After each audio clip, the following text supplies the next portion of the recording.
ሰላም የቻናላችን ቤተሰቦች፣ በስክሪን ላይ የምናያቸው የፍቅር ታሪኮች አንዳንዴ ከካሜራ በስተጀርባ ወደ እውነተኛ ህይወት ይሻገራሉ።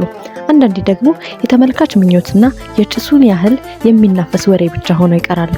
ዛሬ በታዋቂው እህል ውሃ ድራማ ላይ በፍቅር ጥምረታቸው የብዙዎችን ልብ ያሸነፉትን የሀዛል አድያማንና የኦስማን አይዲንን ድብቅ ወሬዎች እና እውነተኛ የህይወት ታሪክ ይዘንላችሁ ቀርበናል። በእርግጥ በፍቅር ወድቀዋል ወይስ ወሬ ሁሉ የደጋፊዎች ምኞት ነው?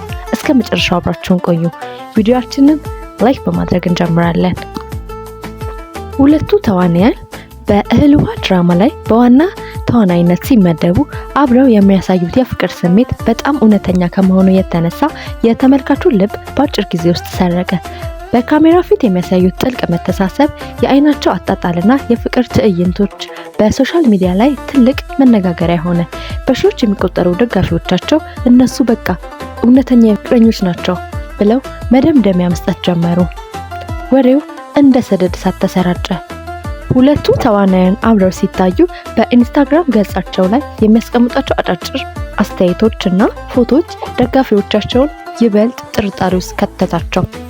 ከካሜራ በስተጀርባ የተጀመረ እውነተኛ ፍቅር የሚሉ የጋዜጣ እና የቴሌቪዥን ርዕሶች የሁለቱ ዋና መነጋገሪያ ሆኑ። ሁሉም ሰው ከእነሱ አፍ እውነተኛውን መልስ ለመስማት ይጓጓ ነበር።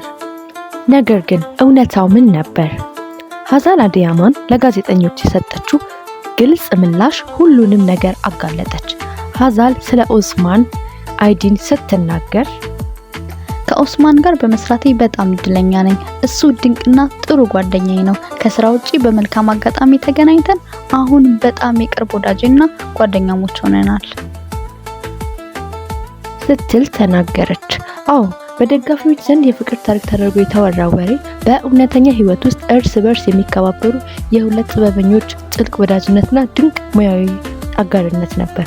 ይሁን እንጂ በስክሪን ላይ ያሳዩት ተፈጥሯዊ የትወና ብቃት የሰዎች ልብ መማረኩን አልተወም። የብዙዎች ቀልብ የሳበው ያ የፍቅር ስሜት እስከ ዛሬ ድረስ በደጋፊዎቻቸው አይምሮ ውስጥ ግን ታትሞ ይገኛል። ቪዲዮን ከወደዱት ላይክ ማድረጉንና አዳዲስ ማራኪ ታሪኮች እንዲደርሱ ሰብስክራይብ ማድረጉን እንዳይረሱ፣ እንዲሁም የደወል ምልክቱን የሚጫኑ። በሚቀጥለው ቪዲዮ እስከምንገናኝ ደህና ቆዩ።